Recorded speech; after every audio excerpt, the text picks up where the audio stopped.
Seja bem-vindo ao quarto episódio da nossa série Investindo Direito. Aqui nessa série a gente investe dinheiro de verdade na prática com o objetivo de formar uma carteira que tenha um bom desempenho no longo prazo. Muitas pessoas que estão por aí ensinando investimentos, elas só falam, mas aqui a gente aprende com skin in the game, com a pele em jogo. E claro, eu digo em todo episódio que eu acredito na importância de se aprender fazendo. Então a gente tem todos os vídeos teóricos que a gente aprende sobre ações, sobre fundos imobiliários, entre outros temas. E também temos esses outros vídeos, que são os vídeos que a gente aprende na prática. Então nessa série eu vou compartilhar com vocês o que eu aprendi nos últimos 5 anos investindo meu dinheiro. Eu vou deixar claro aqui sempre a minha estratégia, as minhas vitórias, as minhas derrotas. E acima de tudo, o meu próprio aprendizado para aprender também na prática, errando e aprendendo e acertando com vocês. Meu nome é Pedro Aleixes, eu sou o anfitrião desse canal. E se você é novo por aqui, seja muito bem-vindo. No vídeo de hoje a gente vai continuar com a carteira pública. Vamos analisar o desempenho dela no último mês, que a gente teve aquele novo ativo maravilhoso lá, o Santander. E claro, a gente vai dar uma olhadinha nos dividendos mensais que a gente vai receber sempre aqui por causa dos fundos imobiliários que a gente já tem na carteira também. E o mais legal vai ser, no decorrer da série, a gente ir comprando mais e vendo esses proventos que agora são poucos, mas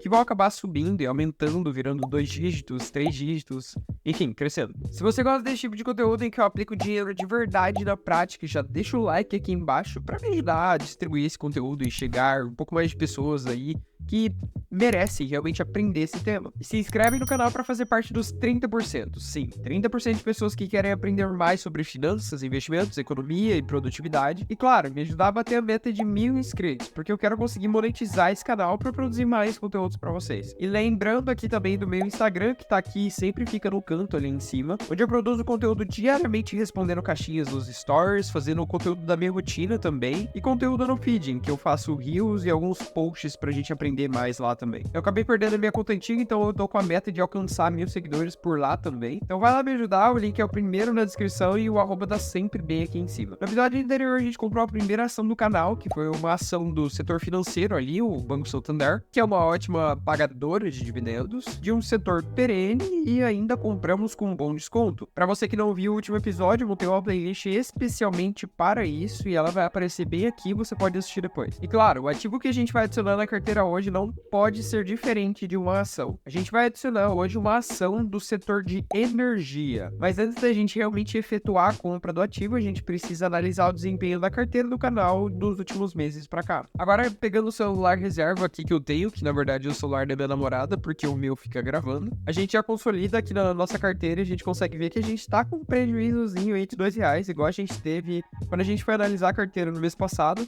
Só que vocês vão ver aqui agora que a gente fechou o mês de agosto positivo R$21. E isso é uma baita vantagem, porque a gente também fechou o mês de julho positivo em R$10. Então a gente tá meio que invicto nos meses fechados até agora. Eu não sei como vai ser o mês de setembro, mas eu espero que a gente também feche ele positivo. Hoje é dia 24 de setembro, eu tô gravando no domingo. E olhando aqui o desempenho, a nossa carteira tá com menos 0,17% até agora, perdendo para o Ibovespa e para o CDI. E eu acho que a gente tá caindo mais exclusivamente ali por causa do Bitcoin. Olhando o mês de agosto, a gente saiu ganhando tanto do CDI quanto do Ibovespa. A gente teve uma rentabilidade de 1,28%. E eu não sei se o Kinvo aqui contabiliza também os dividendos, que eu acho que com os dividendos devem ter sido um pouquinho maior do que realmente esse aqui. Mas de qualquer forma, a gente teve uma rentabilidade média aí de 113% CDI. Então, indo para nossa aba de ativos, a gente consegue olhar primeiro o Santander, que está com prejuízo de 0,8 aí, que foi o ativo que a gente comprou mês passado. Mas está tudo bem, porque é um ativo para longo prazo, então a gente vai acabar tendo um lucro, principalmente quando ele pagar o próximo dividendo, que a gente vai ter direito, eu acho que no final do ano. Olhando a nossa conta corrente, a gente está positivo, 5% aí de rentabilidade, que é mais ou menos 1% ao mês, já que agora a gente fecha, eu acho que 5 meses de carteira pública do canal. Próximo ativo é o Bitcoin, que tá com uma média aí também de 1% ao mês, ele não movimentou muito, ele tá meio lateralizado depois que ele caiu, devido a algumas coisas que influenciam aí, mas que a gente também não vai aprofundar. Eu acredito muito no Bitcoin como uma reserva de valor, tanto quanto o dólar, quanto o ouro. Então, um ativo assim que pode oscilar muito, tanto positivo quanto negativo. Só que como eu quero focar nele como uma reserva de valor, ele é um foco para mais longo prazo ainda.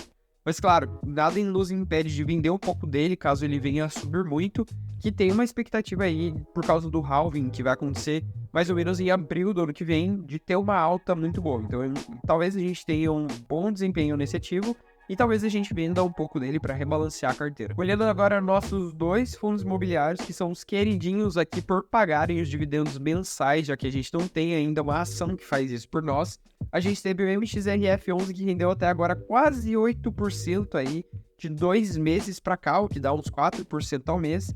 E o XPML11 que rendeu 9,61, não vou arredondar para 10 porque está um pouco mais longe, só que ainda assim rendeu muito bem para um ativo que a gente comprou recente.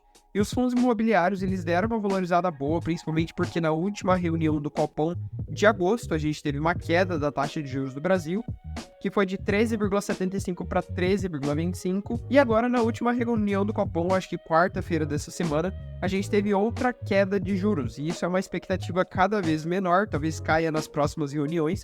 Só que isso é uma taxa que varia de 45 em 45 dias. Então, claro que ela influencia, só que influencia muito mais nos juros futuros, já que com a expectativa de queda agora, significa também que a expectativa futura venha a baixar. E se você olhar os dados do Boletim Focus realmente, que inclusive eu posto no meu Instagram, você vai conseguir ver lá que as expectativas de juros para o ano que vem estão na casa dos 9% ao ano. Então, os nossos fundos imobiliários, eles estão indo muito bem e, claro, eles vão pagar pra gente dividendo mensal. O XPML11 não pagou ainda, ele vai pagar amanhã, segunda-feira. E o FXRF11 já pagou, ele pagou acho que dia 14, mas a gente já vai olhar isso. E o nosso último ativo, que também é uma renda fixa, olhando lá atrás que a gente tem o CDB na conta corrente, a gente tem o Tesouro Pré-fixado 2029, que é o nosso queridinho aqui para analisar a marcação ao mercado. Tem uma rentabilidade de 9,38% e eu acho que ele vai subir muito mais ainda por causa da queda de juros, já que o preço dele tende a subir com essa oscilação de juros do Brasil. E claro, só para falar para vocês que eu coloquei a conta corrente ali na Rico, só para poder classificar melhor a dosagem da classificação realmente do nosso CDB. Ele continua sendo um CDB que rende 100% o CDI, só que se você olhar o vídeo que eu comprei esse ativo, você vai ver que eu comprei um CDB do banco BMG. Eu só coloquei aqui em formato de conta corrente, que é como eu faço na minha carteira pessoal, porque assim eu não preciso pôr um prazo de vencimento, coisa que eu preciso se eu for pôr em um CDB ou um pós-fixado, que é o caso aqui do CDI. Então, indo agora para a análise da carteira, a gente vai na evolução da carteira e a gente consegue ver que a gente tem um resultado acumulado positivo de 71,35, o que equivale a 16% da nossa carteira tendo um resultado, uma rentabilidade muito boa, positivo. Isso também dá equivalente a 303% do CDI, que também é um bom índice para a gente usar de medida aqui, já que hoje o CDI com a taxa aí, enfim, na casa de 1% ao mês, tá rendendo mais ou menos 1% ao mês. Então a gente tá ganhando meio que 3 vezes isso por mês. E claro, a gente também tá ganhando do nosso índice de referência, que tecnicamente a gente tem pouca ação, mais fundos imobiliários e renda fixa, só que o nosso índice de referência das ações seria o Ibovespa, que rendeu 13% até agora, enquanto nossa carteira rendeu 16%. Então a gente tem um valor aplicado que hoje vai mudar, né? A gente tem um valor aplicado de 1.418,34, com um resultado positivo de 71 a mais e 16% aí, que é uma rentabilidade muito boa para uma carteira de 5 meses. Mas eu sei que 5 meses também é muito pouco tempo para o longo prazo e vai acontecer muita coisa ainda que pode ser tanto positiva quanto negativa. E claro, indo para nossa aba de proventos, a gente consegue ver que o mês de agosto a gente fechou com 6,60 de positivo aqui de rentabilidade de proventos. MXRF pagou R$4, XPML11 pagou R$2,52, então a gente fechou esse valor. E agora em setembro a gente vai fechar com uma previsão aí de 3,74 do MXRF que já pagou e o XPML que vai pagar 2,55, o que dá um pouco menos do mês passado, só que no resultado final, né, XPML vai pagar mais, só que a MXRF11 diminuiu o valor que eles vão pagar de dividendo por mês. Então a gente vai receber alguns centavos a menos, mas ainda assim a gente está recebendo, isso é um valor muito positivo, já que a gente vai receber fixo isso mensalmente. Indo para a aba de rentabilidade, a gente consegue ver a mesma coisa que a gente tinha olhado lá atrás, só que aqui a gente consegue ver em gráfico, que a gente teve a rentabilidade acima do nosso querido Ibovespa e do nosso querido CDI, e a carteira do canal do início já rendeu 16%, né? E no mês atual tá caindo, mas se você olhar aqui, você consegue ver que o ano atual tá positivo, é só isso que dá pra olhar aqui. Mas no mês a mês a gente consegue ver que fechou positivo, ó. O Ibovespa fechou negativo em agosto, a gente fechou positivo. Em julho a gente fechou muito bem, em junho a gente fechou 11% da carteira. E isso aí abriu que a gente teve 0,12 ali, mas que também não demonstra muita coisa, foi por causa do nosso pré-fixado. A gente só tinha renda fixa até aquele momento. Olhando o campo de extrato, vocês vão ver que eu ainda não adicionei o ativo da carteira do episódio de hoje e vão ver também que os últimos movimentações que tivemos aqui foi realmente dos dividendos, então não teve nenhuma movimentação ainda em setembro. Eu tenho que adicionar depois o ativo que a gente terminar o episódio, porque vai ser meio que um suspense aqui para vocês acompanharem a carteira no próximo episódio e verem o desempenho de como está sendo. Então, resumindo, setembro a gente está com -2, só que eu acho ainda que a gente fecha positivo, agosto a gente fechou positivo, julho, junho e todos os outros meses anteriores a gente fechou positivo. E vamos tentar nos manter invictos aí. Eu não vou prometer nada, mas eu espero que isso aconteça. Tá, mas Pedro, por que você decidiu adicionar um ativo da energia na carteira? A cada 10 educadores financeiros que buscam formar uma carteira com bons ativos pagadores de dividendos, 12 acabam indicando a carteira, sim, 12 de 10. E eu sou um desses que acaba indicando energia para sua carteira de dividendos. Porque realmente quando a gente pega para analisar esse setor, a sua dinâmica, competitividade e as concessões de longo prazo, sim, é um setor perene que merece destaque e merece uma posição na carteira de qualquer outra pessoa que investe buscando aqui uma rentabilidade futura de proventos e estabilidade. Esse setor ele é dividido em 3 segmentos, que vai de geração até transmissão até a distribuição. E claro, existem empresas que focam em mais de um segmento e existem empresas que só focam em um deles. O setor da geração é aquele que realmente bota a mão na massa e produz a energia. Aqui no Brasil, vocês olhando esse gráfico que eu tô mostrando aqui, a referência é sempre uma energia um pouco mais limpa. Ou seja, a gente produz uma energia mais renovável. E eu sei que esse é um setor extremamente influenciável por ditados políticos. O que pode ser sim um ponto negativo, só que também pode ser um ponto positivo, já que isso também dificulta a entrada de novos competidores. Claro, entrando aqui no argumento da dificuldade de novos competidores, seriam essas concessões de longo prazo, o que é benéfico tanto para a empresa quanto para nós que investimos na empresa. Inclusive de previsibilidade para a receita da empresa de modo geral, realmente o dinheiro entrando. E essas receitas, elas são sempre reajustadas por índices inflacionários, então, por exemplo, IGPM ou IPCA. Tá, Pedro, e como que funciona o restante do processo em si? As distribuidoras, elas precisam comprar energia das geradoras e precisa chegar a uma ou outra. Então, existem aqui no meio as transmissoras. Então, também existem algumas concessões em que uma transmissora ela vai ter para poder levar uma energia de uma geradora para uma distribuidora. E essas concessões são feitas por meio de leilões ou por meio de contratações livres. Mas, Pedro, tá parecendo bom demais para ser verdade. Fala um ponto negativo aqui. No Brasil, já que a nossa energia é majoritariamente limpa, a gente sofre muita influência de problemas ambientais. Ou seja, pode passar um ciclone que vai acabar quebrando as hélices das produtoras de energia por meio eólico, ou pode parar de chover e a gente realmente enfrentar uma seca que vai diminuir a água das represas que produzem energia hidráulica. E essa diminuição de energia, já que a gente tem um grande peso em energia renovável, pode acabar causando apagões e normalmente a responsabilidade vai recair sobre a empresa geradora, que também consegue se eximir disso tendo uma diversificação de produção de energia, porque senão acaba que eles têm que comprar a energia de algum lugar, já que elas têm um contrato com a concessão aqui para as transmissoras e distribuidoras, e às vezes elas têm que comprar energia mais cara do que elas venderiam para as outras os dois segmentos. As transmissoras, por sua vez, são aquelas que produzem aquelas grandes torres que a gente vê quando a gente está viajando de carro. Elas compram o direito dessas concessões, dessas construções, constroem tudo aquilo que vocês veem, que tem aquelas bolas grandes nos fios, e elas fazem tudo isso às vezes até sem ter algum caixa. Mas claro, quando tudo tá pronto, elas ficam recebendo uma porcentagem da distribuição dessa captação ali de energia que tá fluindo por meio daqueles cabos, e elas recebem isso até mesmo se a torre não estiver sendo utilizada. E essa receita é chamada de RAP, que é Receita Anual Permitida. E claro, em caso de seca ou diminuição de produção de energia, o problema vai recair sobre as geradoras, porque a energia vai continuar passando pelas transmissoras de qualquer forma. E claro, esses contratos eles também são revistos a cada 4 ou 5 anos, com um prazo de concessão de uns 30 anos, e eles também sofrem reajustes por índices inflacionários ali, que podem ser IGPM, IPCA, entre outros.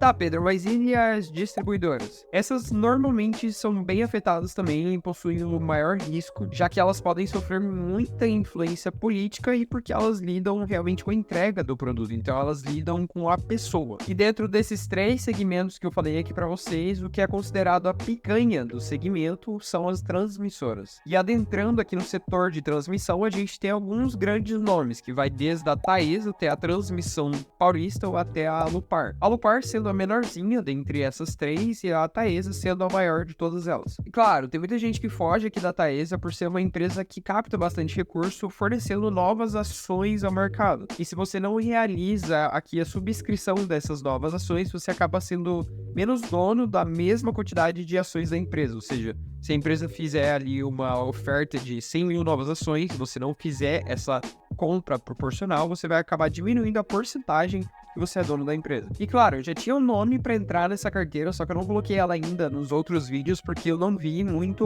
oportunidade em si, então eu decidi colocar ela só agora. E o ativo que a gente vai adicionar aqui na nossa carteira é a Taesa, a ação que as pessoas vêm fugindo, e a gente vai escolher o código 4 dela e não o código 11, então a gente vai ter até menos liquidez, mas isso porque eu quero focar um pouquinho mais realmente na distribuição de proventos da empresa. E a Taesa é uma empresa que possui seus ativos valorizados até que demais. Ela possui uma negociação ali do preço sobre valor patrimonial de 1,81, e eu vou mostrar para vocês tudo isso aqui. Ou seja, ela também é uma empresa que está um pouco mais cara dentre as outras do setor. Mas isso também não é à toa e a gente não pode ver isso só como ponto negativo. A gente tem que analisar por que ela é cotada nesse valor. Inclusive, a empresa divulgou, não muito recente, mas também não há muito tempo, uma mudança na sua estratégia, o que vai acabar diminuindo a distribuição de dividendos da empresa, porque eles querem realocar uma parte do lucro não para a distribuição para os acionistas, e sim para o crescimento da empresa em si. E sim, eu posso estar indo contra a análise dos grandes investidores, mas como eu acredito na empresa, eu quero colocar um pedacinho dela aqui na nossa carteira pública do canal. Então, claro, partindo para a prática que eu quero comprar a ação em si aqui com vocês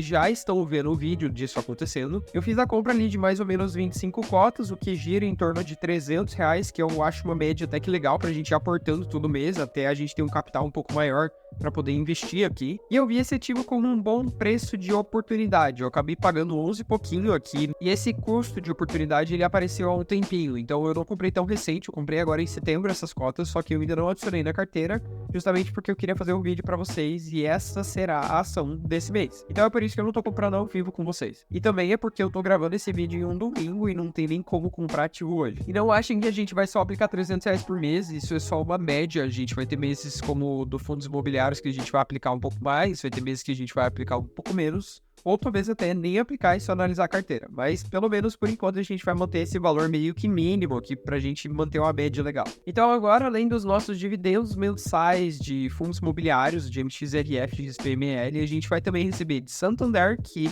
paga ali mais ou menos trimestral, e de Taesa, que também paga ali mais ou menos trimestral. E como a compra foi feita mais pra perto do início do mês, eu já sei mais ou menos o desempenho ali desse ativo na nossa carteira. E eu não vou falar pra vocês, se vocês estão curiosos, vocês vão ter que esperar o próximo vídeo da carteira. Mas me fala aqui embaixo o que você achou dessa escolha de ativo para nossa carteira. Se a Taesa foi uma boa escolha dentro do segmento, se o segmento de transmissão não foi uma boa escolha, ou se até a empresa de energia em si, o setor em si, foi uma boa escolha. E me fala também se você tem esse setor na sua carteira. E claro, só lembrando aqui, mas não é porque eu comprei esse ativo que esse ativo vai ter um desempenho positivo, tá?